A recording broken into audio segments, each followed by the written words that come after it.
우리에게 주신 하나님의 말씀은 골로새서 1장 24절에서 29절 말씀입니다.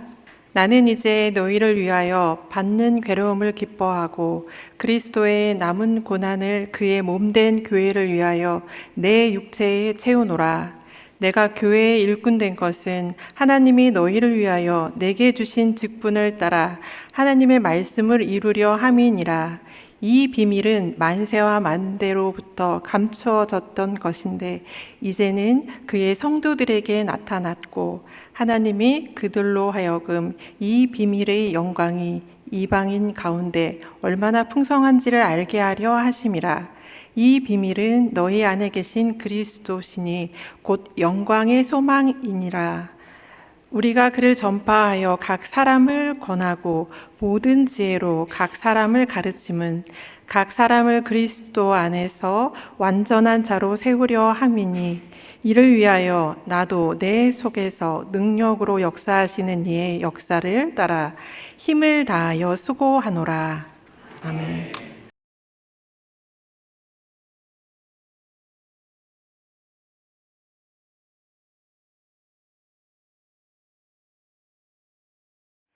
할렐루야. 이게 좀 보이기는 하는 거죠. 예. 그래요. 제가 키가 좀 작아서, 하나님께서 사랑하시는 우리 영은교회 주의 말씀을 전할 수 있게 되어서 크게 기쁘게 생각하고 또 영광스럽게 생각합니다.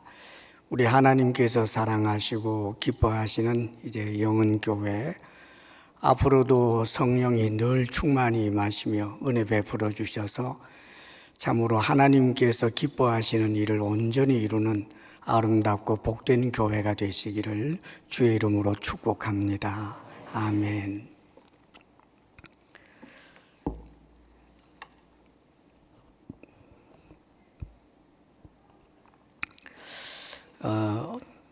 지금 이제 읽은 본문 말씀이 사도 바울이 골로새 교회에 보낸 이제 편지 가운데서 자신이 교회의 일꾼이다라고 그렇게 표현하는 그런 이제 본문입니다. 바울은 우리가 잘 아는 대로 대사도지요. 정말 대단한 사도이신데 이 사도이신 바울이 자신을 또 한편으로는 교회의 일꾼이다 그렇게 표현합니다. 24절 말씀도 보게 되면 그가 이렇게 고백하죠. 나는 이제 너희를 위하여 받는 괴로움을 기뻐하고, 너희는 교회입니다. 골로새 교회죠. 너희를 위하여 받는 괴로움을 기뻐한다. 그리고 교회를 위해서 고난을 당하는 이런 몸, 오히려 이것은 그리스도의 남은 고난에 참여하는 것으로 내가 생각한다. 그렇게 표현합니다. 그러면서 자신이 교회 일꾼 된 것을 이렇게 말합니다. 내가 교회의 일꾼 된 것은 하나님이 너희를 위하여 내게 주신 직분, 너희는 교회죠. 너희를 위하여 내게 주신 이 직분, 그것은 은사이기도 하고 또 사도라고 하는 직분일 수도 있습니다. 이 직분을 따라서 하나님의 말씀을 이루려 함이니라 그래요. 그러니까 자신이 교회 일꾼 된 것은 하나님께서 자신을 통해서 하나님의 말씀을 이루려고 하시기 때문에 그래서 나를 교회 일꾼으로 세우셨다. 그런 뜻입니다. 자, 그러면 여러분, 하나님의 말씀을 이루려 한다. 하나님의 말씀의 목적이 뭐겠어요? 하나님의 말씀은 우리를 살리는 거죠. 하나님께서는 우리들에게 말씀을 주셨습니다. 구약의 선지자들을 통해서 오랜 세월 구약 성경을 주시고 또 사도들을 통해서 신약 성경을 주셔서 우리들에게 말씀을 주셨지요. 하나님께서 계속하여 인간 가운데서 하나님이 택하신 이들에게 당신의 말씀을 전하여 주기도 하고 혹은 또 이스라엘의 선지자들을 세워서 하나님께서 오랜 세월 말씀을 해 오셨습니다. 그것이 기록된 것이 구약 성경이잖아요. 그런데 선지자를 세워서 계속해서 말씀해 오시던 그 말씀이신 하나님이 때가 되어서 말씀이 육신이 되어서 우리 가운데 오셨습니다. 그분이 예수님이시지 않습니까? 예수님이 오신 목적, 그 말씀의 가장 중요한 목적, 사람을 살리기 위해서입니다. 그게 말씀을 이루려고 한다는 거예요. 예수님께서 이 땅에 오셔서 당신이 바로 구약 성경에 예표되기도 하고 상징되기도 하고 희미하게 알려져 왔던 그 비밀, 그게 당신이라고 스스로 밝히십니다. 내가 길이고 진리요 생명이라고, 나로 말미암지 않고는 아버지께로 올 자가 없다고, 나는 부활이요 생명이니 나를 믿는 자는 죽어도 살겠고 살아서 나를 믿는 자는 영원히 살리라. 예수님이 당신의 입으로 말씀하십니다. 나와 아버지는 하나이니라 라고도 말씀하십니다. 그런데 마리아 누가 못해요? 자기가 하나님이란 말 얼마든지 할 수 있겠지요. 그러나 예수님께서는 이전에 어떤 선지자도 하지 못했던 엄청난 기사와 표적을 일으키십니다. 죽은 자를 살리고 풍랑을 잠잠케 하시고 오병이어의 기적도 일으키시고 놀라운 일들을 통하여 당신이 메시아라고 하는 사실을 스스로 증명합니다. 그리고 당신이 말씀하신 대로 죽으시고 부활하신다고 했는데 그 말씀처럼 죽으시고 부활하십니다. 이 모습을 가까이에서 모시며 보았던 그 제자들이 예수님이 온전한 그리스도 메시아, 구약에서부터 예언되어 있었던 그 비밀 속에 있었던 메시아가 바로 나사렛 예수로구나, 저 베들레헴에서 태어나서 나사렛 동네에서 자라난 그 예수님, 목수 청년, 우리와 3년 동안 먹고 마시며 함께 했던 그 예수님이, 십자가에 못 박혀 죽은 그 예수님이 그리스도시구나. 그래서 그것을 증거하는 일을 하고 그 사도들에 의하여 기록된 말씀이 신약 성경 아니겠습니까, 여러분? 자, 이 성경의 중심은 무엇입니까? 결국은 예수님이라는 것을 말씀하고 있는 거예요.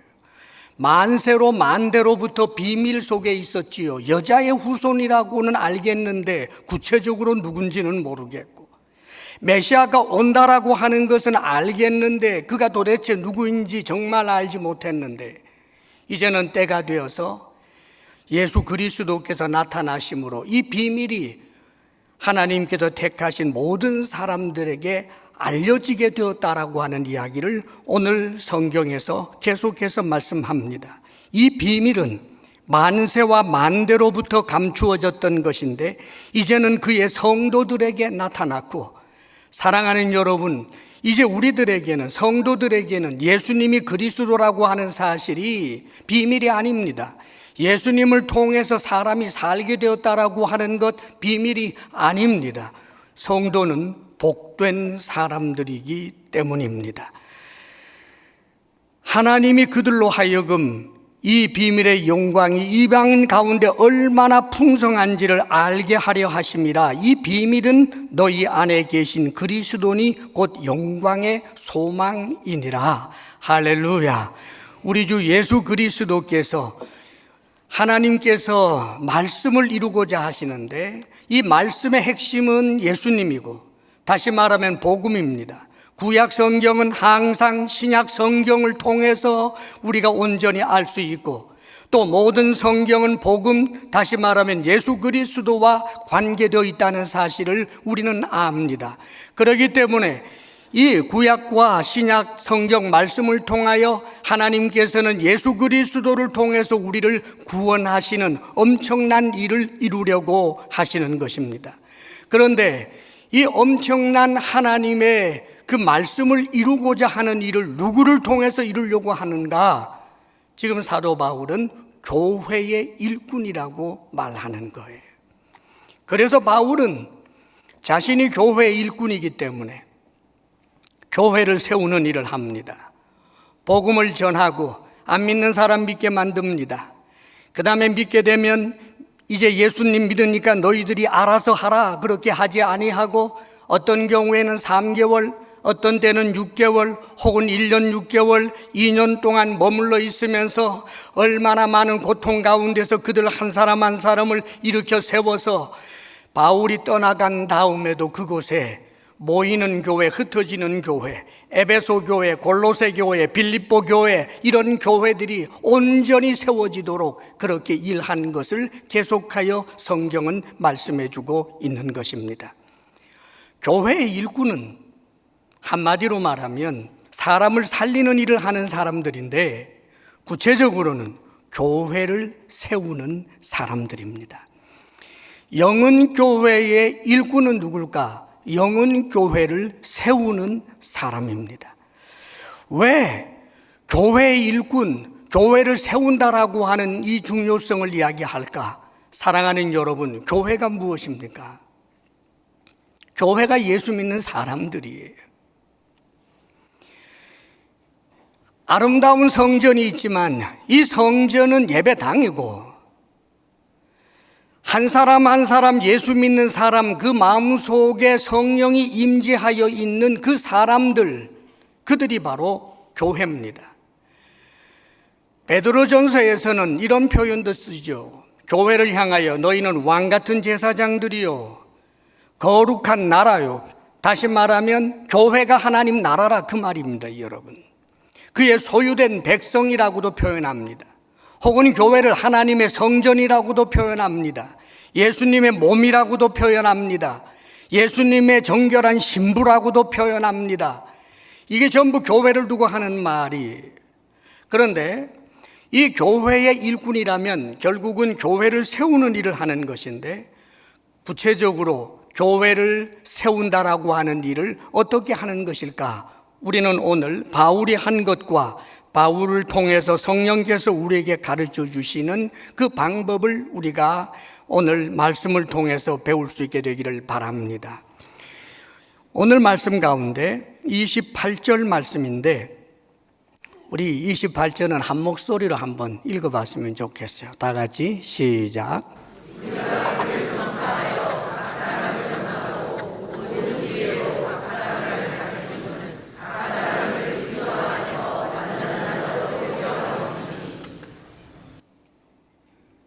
아멘. 자, 우리가 그를 전파하여 예수님을 전하는 것입니다. 복음을 전하는 일을 말해요. 교회의 일꾼은 복음을 전하는 일을 하는 사람들이에요. 예수님을 전합니다.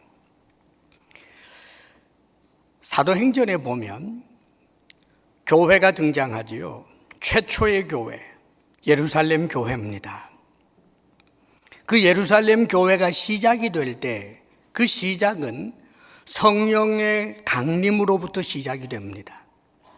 드디어 교회 시작이 되었다, 교회 시대가 되었다라고 하는 것을 성령께서 강력하게 임재하시면서 그 시작점을 알려줍니다.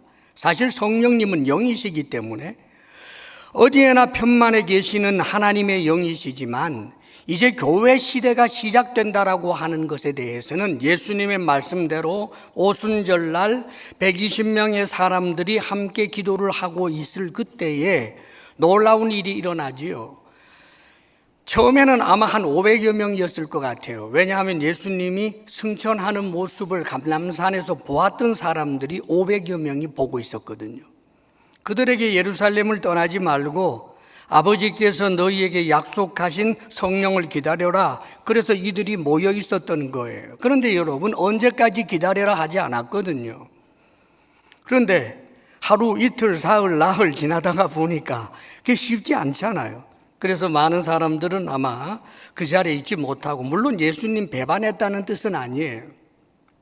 그 기도의 자리, 모여 있으라고 하는 그 자리를 사실은 열흘이나 있었으니까 대단한 시간이 걸린 것 아닙니까? 그런데 그때도 이제나 저제나 하고 있는데, 여러분, 갑자기 급하고 강한 바람 소리가 들려요. 소리가 들렸다 그 말입니다.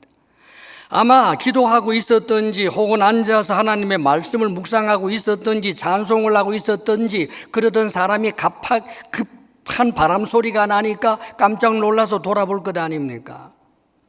소리로 들렸어요. 그리고는 웬걸 이번에는 눈으로 보입니다. 거기에 120명 정도의 사람들이 모여 있었는데, 그들 각 사람들 머리 위에 불의 혀처럼 갈라져 있는 것이 사람 머리 위에 다 이렇게 있단 말이에요. 눈으로 보였습니다. 그리고는 성령의 충만하심을 받아서 그들이 방언을 말하게 되지요. 그런데 그 방언은 오늘날 우리가 알고 있는 그런 방언과는 달라요. 고린도전서에 나오게 되는 방언이 오늘날 우리가 하고 있는 일반적 방언인데, 이 방언은 방언하는 사람도 그 뜻을 모르고 다른 사람도 들으면 그 뜻을 몰라요. 오직 방언 통변의 은사를 받아야만 그 뜻이 무엇인지 압니다.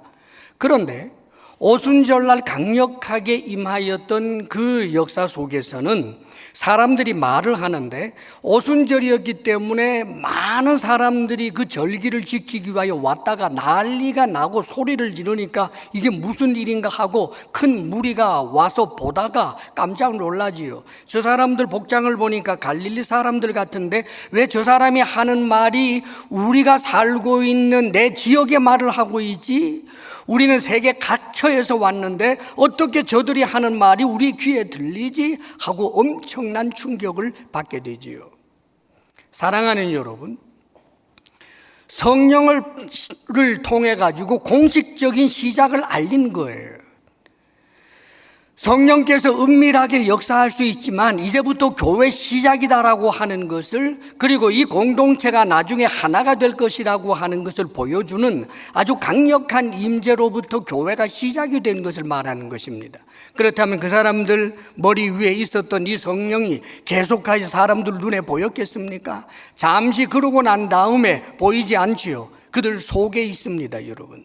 그 이후로는 예수 그리스도를 믿는 모든 사람 속에는 너희가 하나님의 성전인 것과 하나님의 성령이 너희 안에 거하시는 것을 알지 못하느냐? 그래서 사람들 속에 다 성령이 들어와 계신다고요. 그 120명의 사람들이 교회의 시작이었던 것처럼 그 이후로 계속하여 예수 그리스도를 믿는 사람들 그 속에는 그들에게 있었듯이 눈에 보이지 않지만 우리 속에 성령이 들어와 계십니다. 어떻게 알까요? 등이 뜨뜻해서가 아니에요. 급하고 강한 바람 소리가 들리기 때문이 아니에요. 예수 믿는 사람 속에서는 내주하는 성령님이 계신다고 하나님이 말씀하시기 때문입니다. 그러므로 사랑하는 여러분, 만일 여러분 속에 성령님이 계신다면 여러분은 교회예요. 그러면 내가 정말 성령님을 모시고 있는지 알고 있는 것, 그걸 어떻게 알 수 있을까? 오늘 한번 시험해 보십시오, 여러분. 여러분 홀로 골방에서 한번 고백해 보세요. 나는 예수님을 믿습니다. 예수님이 내 죄를 위하여 죽으신 것을 믿습니다. 나는 하나님이 살아계신 것을 믿습니다. 하나님이 천지를 창조하신 것을 믿습니다. 이 고백할 수 있다면 저는 분명히 말합니다. 여러분 속에 성령님이 계시기 때문입니다.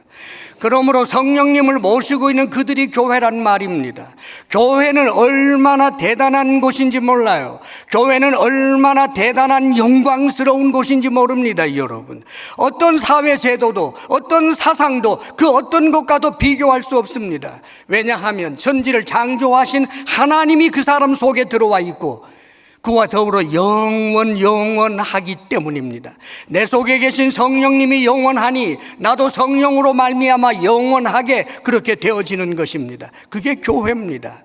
그런데 이런 교회를 세운다라고 하는 것이 얼마나 영광스러운 일이겠습니까? 그 일을 하는 중요한 일이 복음을 전하는 일이에요. 성령으로 말미암아 교회가 시작되자마자 그렇게 몰려왔던 수많은 사람들 앞에서 베드로가 일어나서 첫 번째 한 설교가 무엇입니까?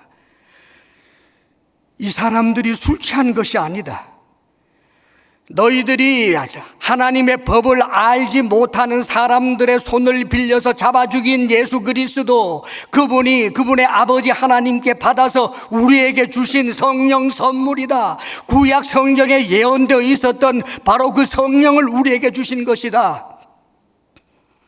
너희들이 십자가에 못 박아 죽인 예수 그를 하나님께서는 살리셨고 높이 드시사 그분을 우리의 주님으로 그리스도로 삼으셨다. 그러자 많은 사람들이 애통하며 어찌할꼬 그리하여 그들이 세례를 받고 너희들이 세례를 받으면 성령을 선물로 받을 것이다 라고 하므로 그들이 예수님을 믿기로 결단하고 세례를 받으면서 3,000명이나 되는 사람들이 교회 말하자면 개척하는 첫날 그렇게 엄청난 일이 일어나게 된 것입니다. 교회가 시작되자마자 했던 모습, 복음을 전하는 것이었음을 성경은 말씀해 주고 있는 것입니다. 여기에는 한 가지 법이 있어요. 성령께서는 거기 몰려온 사람들에게 그냥 한 사람 알아서 그들에게 성령이 들어가셔서 저절로 예수 믿게 하는 것이 아니라 모여있는 이들에게 사도로 하여금 입을 열어서 복음을 전할 때 그 복음이 전하여지는 그 말씀을 듣고 믿음이 생기도록 성령이 역사하셔서 예수님을 믿게 만들었다는 말씀입니다.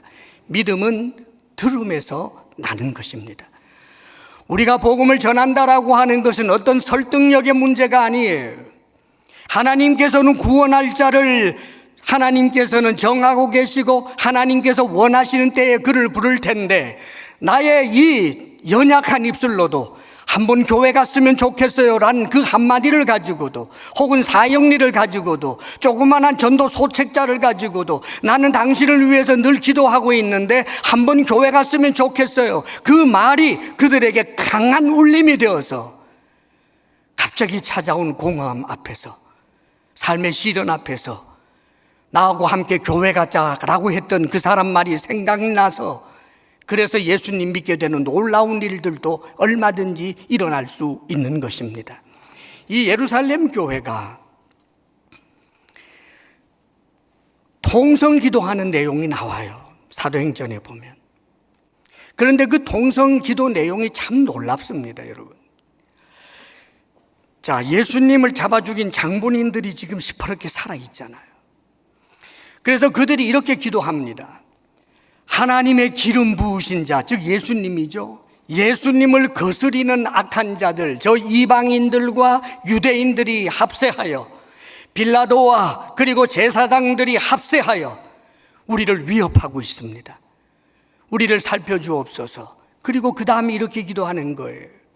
우리로 하여금 그렇다고 해도 담대히 주의 복음을 전하게 하여 주옵시고 손을 얹고 기도한 즉 병이 낫게 하여 주옵시고 주의 이름으로 기사와 표적이 나타나게 하여 주옵소서. 그러자 성령께서 강력하게 응답하여 주시고 이들이 쏟아져 나가서 성령 충만하여 담대히 복음을 전했다라고 성경은 기록해 주고 있습니다. 예루살렘 교회가 어떤 교회입니까? 예수님에게서 직접 배웠던 사도들이 목회하는 교회예요. 성령이 강력하게 임재하며 시작된 그 교회이기 때문에 오고 오는 모든 세대들이 본을 받아야 할 교회가 예루살렘 교회라는 말입니다. 그 예루살렘 교회의 가장 첫 번째 관심이 복음을 전하는 일이었다는 사실을 잊어서는 안 되는 거예요. 드디어 예루살렘 교회에서도 거기 직분자를 세웠어요. 여러분이 잘 아는 대로 7 집사님입니다.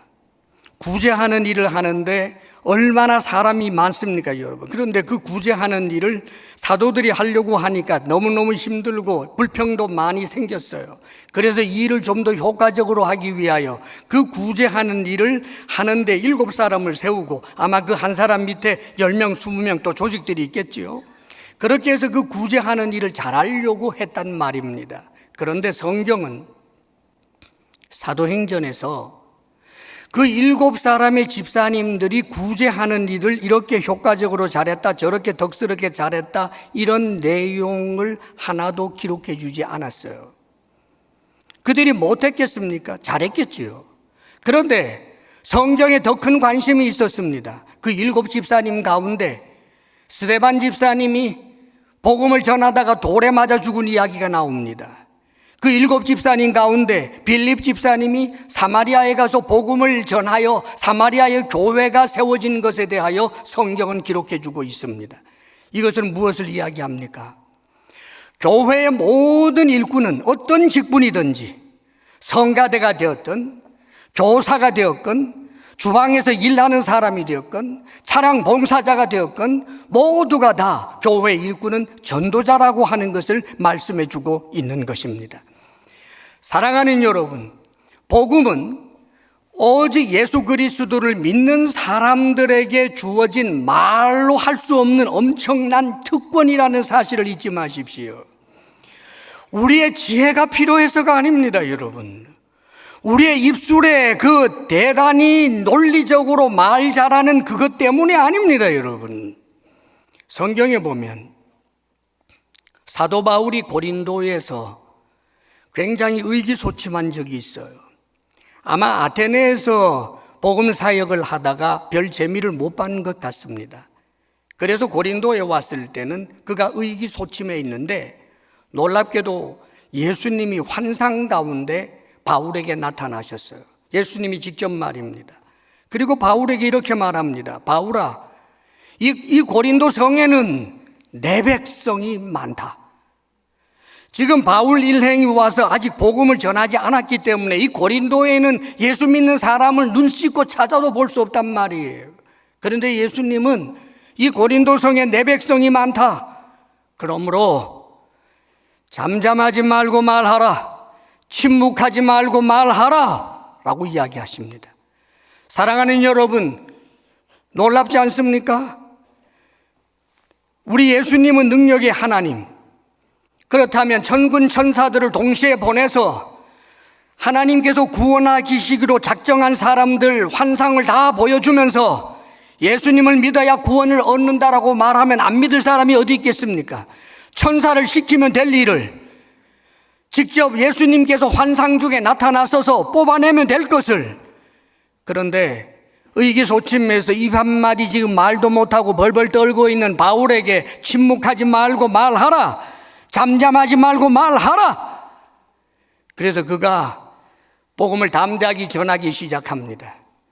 거기서 2년 가까운 세월을 그렇게 복음을 전하고 그리고 사람들을 일으켜 세우고 고린도 교회라고 하는 참으로 하나님께서 엄청난 교회를 세우도록 그렇게 역사하신 것이 성경에 나옵니다. 사랑하는 여러분, 믿음은 들음에서 나는 거예요. 하나님께서는 천군 천사를 시켜서 할 수 있는 일을 예수 믿는 우리들이 하나님께서 주신 내 안에 계시는 성령님을 의지하여 복음을 전할 때, 복음을 전한다라고 하는 것이 우리가 논리적이고 멋진 설교를 해야 된다는 이야기가 아니에요. 직장 동료를 두고 기도합니다. 하나님, 저 팀장 나하고 함께 교회 갈 수 있도록 해 주옵소서. 그리하여 더욱 성실한 직장 생활합니다. 친절하게 대합니다. 정직하게 대합니다. 직장에서 어떤 사람들이 나에게 호감을 갖습니다. 참 괜찮은 사람이라고 하는 모습이 보여집니다. 여러분, 사인이에요. 내가 하는 말이라면 좀 들어줄 만큼 관계가 형성이 됐는데도 함께 교회 가자라고 말 한마디 했다가는 관계 어그러질까봐, 그래서 예수 믿는다는 냄새조차 풍기지 않고 살아가는 것, 교회 일꾼다운 모습이 아닙니다. 사랑하는 여러분, 은성교회가 지금 이곳에 있음으로 인하여 하나님께서는 은성교회 성도들을 통해서 이 지역에, 이 서울에 하나님께서 구원하시기로 작정한 이들이 얼마나 되는지 모릅니다, 여러분. 우리가 생각하고 짐작하는 것보다 훨씬 많을 것입니다. 우리가 침묵하면 다른 길을 통하여 구원하실 것입니다. 그러나 사랑하는 여러분, 여러분들이 교회를 세우는 일꾼으로 믿지 아니하는 사람을 믿게 함으로 은성교회로 나와 함께 신앙생활하는 사람으로 세워내는 그 일을 한다고 한다면 그가 바로 은성교회의 일꾼인 것입니다. 우리 서로 한번 인사합시다. 은성교회 일꾼이 됩시다.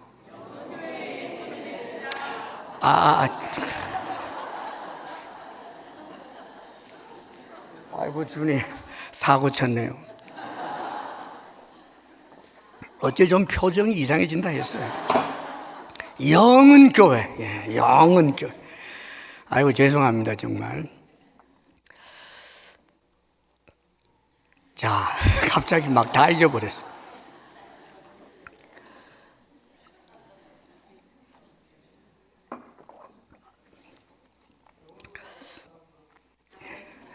감사합니다.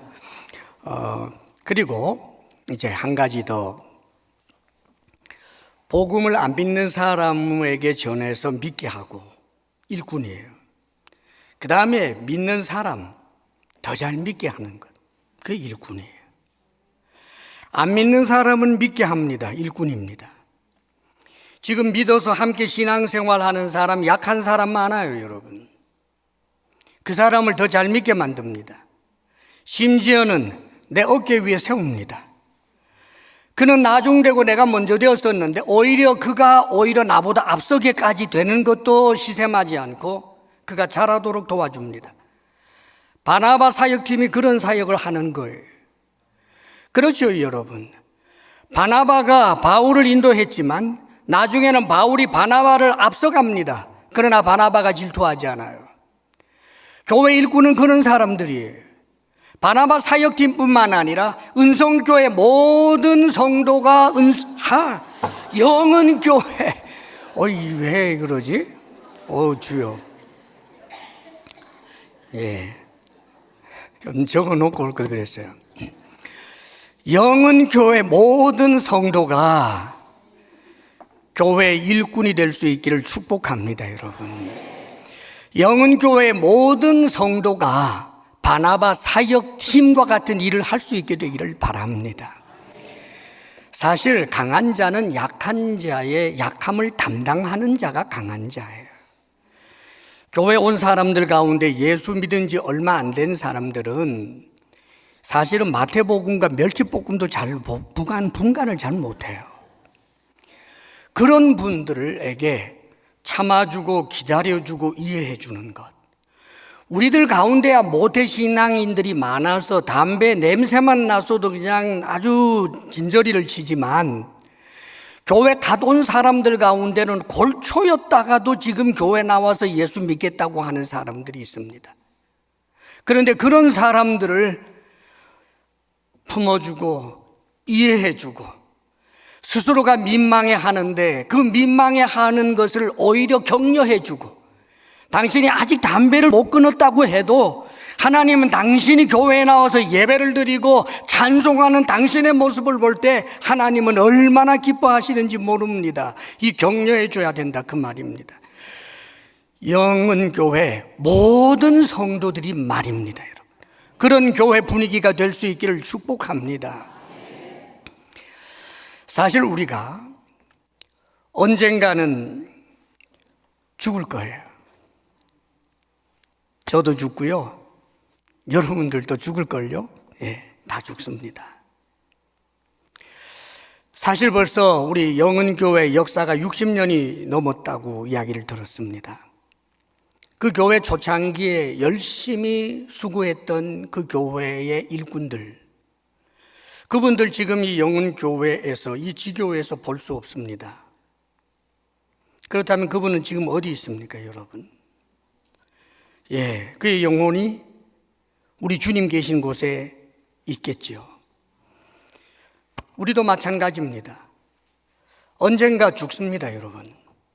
죽으면 우리 주님께서 한편 강도에게 이야기하셨던 것처럼 우리의 영혼은 천사에 의해 받들여져서 말하자면 주님 계신 곳, 낙원이라고도 해도 좋고 천국이라고 해도 좋습니다. 우리는 거기에 있을 것입니다. 영혼이 말입니다. 그러면 그 영혼만으로 계속 있는 것입니까? 우리의 몸은 사실상 화장이 되거나 혹은 그 뼈 얼마 남지 않은 것이 완전히 고운 그런 가루가 되어서 어디에 보관이 되든지 혹은 어디 흩뿌려지든지 하겠지요. 그렇다면 우리의 영혼만이 예수님 계신 곳에서 영원 그렇게 있는 것입니까? 성경은 그렇게 말하지 않습니다. 언젠가 우리 예수님께서 재림하실 때가 있습니다. 언제인지는 모릅니다. 그러나 틀림없는 것은 하나님께서 구원하시기로 작정한 사람들의 수가 차게 될 때 주님께서는 이 세상을 심판하기 위하여 오시게 될 것입니다. 그런데 그때 어떤 일이 일어납니까, 여러분? 먼저 죽은 성도들, 예수 안에 죽은 성도들이 다 부활합니다. 성경은 그렇게 말씀해 주고 있습니다, 여러분. 다 부활하지요. 그래서 그가 불에 타 죽었든지 호랑이가 뜯어 먹었든지 벌레가 파먹었든지 상관없이 부활합니다. 그뿐만 아니라 예수님께서 재림을 할 바로 그때에, 그 시대는 아마 정말 신앙생활하기 어려운 때이겠지만 그럼에도 불구하고 죽을 각오를 하고 믿음을 지켜냈던 사람들, 육신을 입고 있는데도 불구하고 예수님께서 재림할 바로 그때 살아있는 성도도 있을 것 아닙니까? 그런데 그들은 순식간에 변한다고 성경은 말씀해 주고 있습니다. 호련히 변합니다. 그리하여 공중으로 끌어올려져서 공중에서 주를 영접하는데 자기만 그렇게 합니까? 주 안에서 죽었던 모든 사람들이 다 예수님과 함께 하나를 이루어 하나님께서 새롭게 만드실 새 하늘 새 땅, 그 땅에서 우리 주님과 더불어 영생하게 될 것에 대하여 분명히 말씀해 주고 있는 것입니다. 부활할 때 우리의 몸은 어떤 몸입니까? 썩을 몸이지만 썩지 아니할 몸으로 부활합니다. 욕된 몸이죠, 우리의 몸은. 그렇습니다, 여러분. 바울이 고백한 것처럼 원하는 선은 행치 아니하고 원하지 아니하는 악을 행한다. 그게 욕된 우리의 모습 아닙니까? 탐욕이 있고 저 깊은 속에는 짐승도 있고 괴물도 있어서 툭 건드리면 툭툭 튀어나오는 얼마나 욕된 몸입니까? 그러나 그때는 영광스러운 몸으로 천사와 같은 그런 성품으로 그렇게 우리는 부활합니다. 그뿐만이 아닙니다, 여러분. 약한 몸이 아니라 강한 몸입니다. 그뿐만이 아닙니다.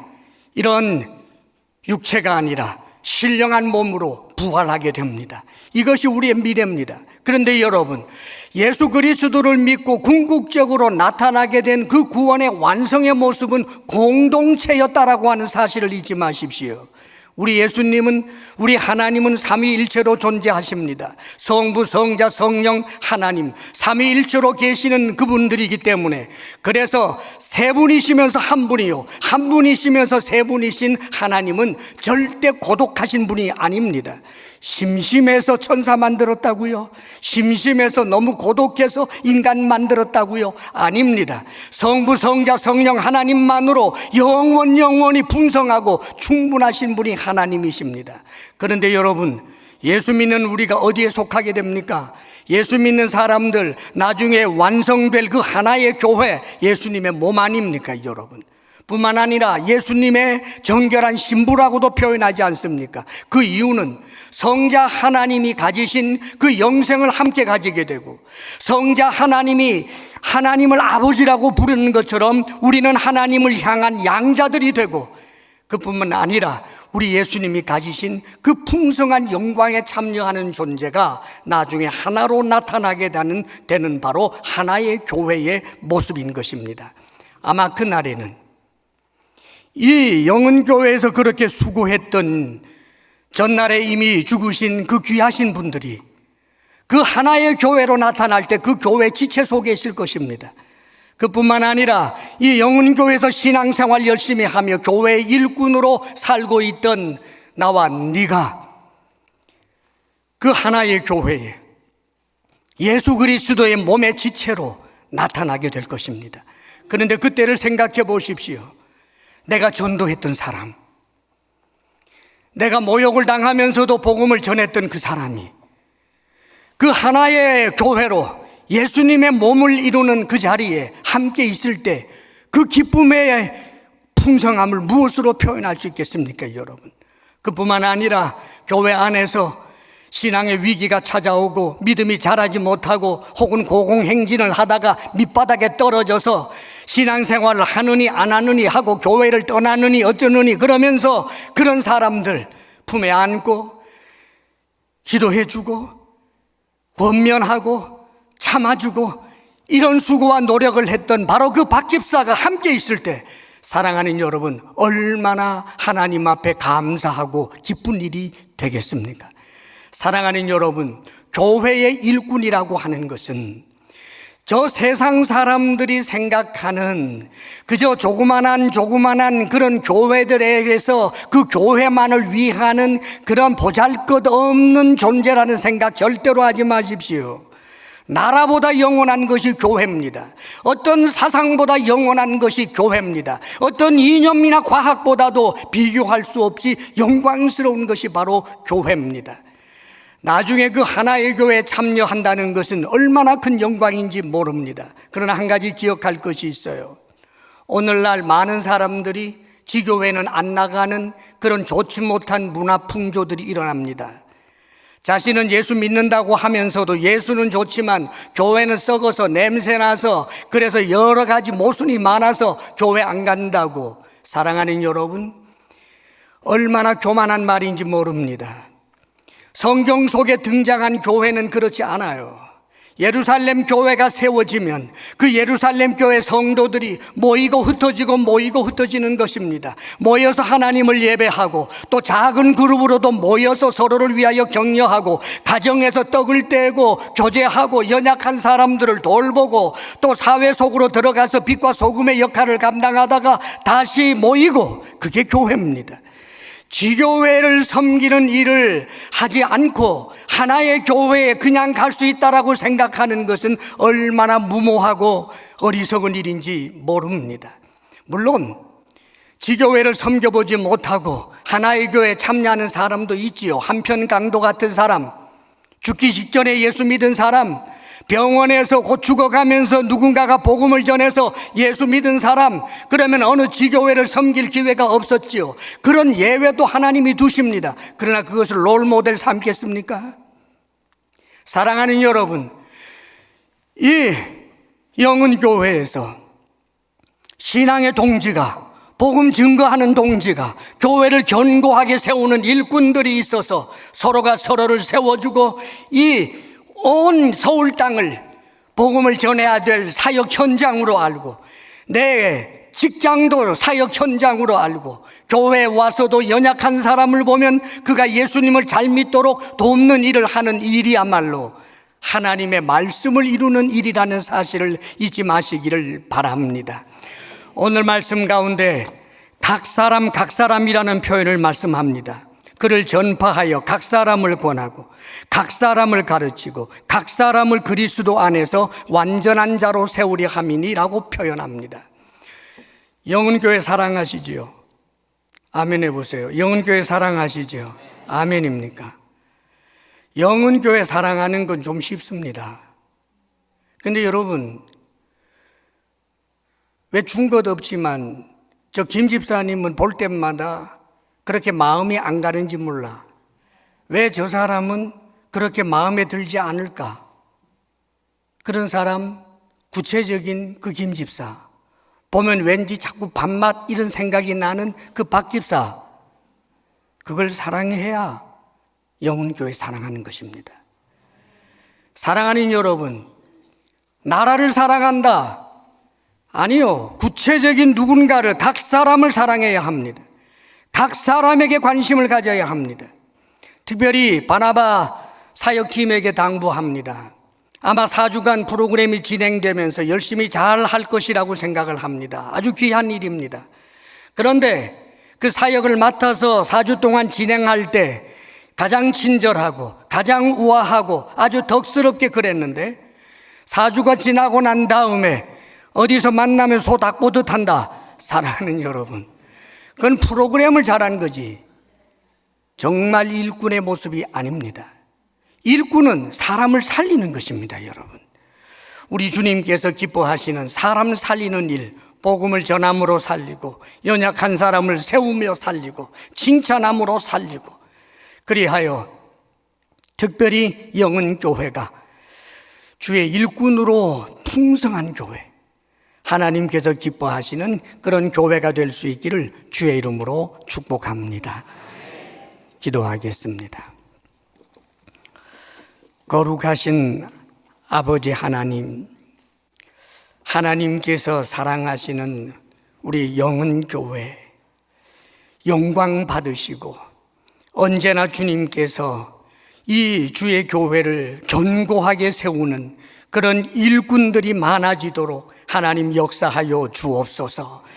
영은교회 모든 성도가 영은교회 일꾼이 될 수 있도록 성령이여 역사하여 주시고 다스려 주옵소서.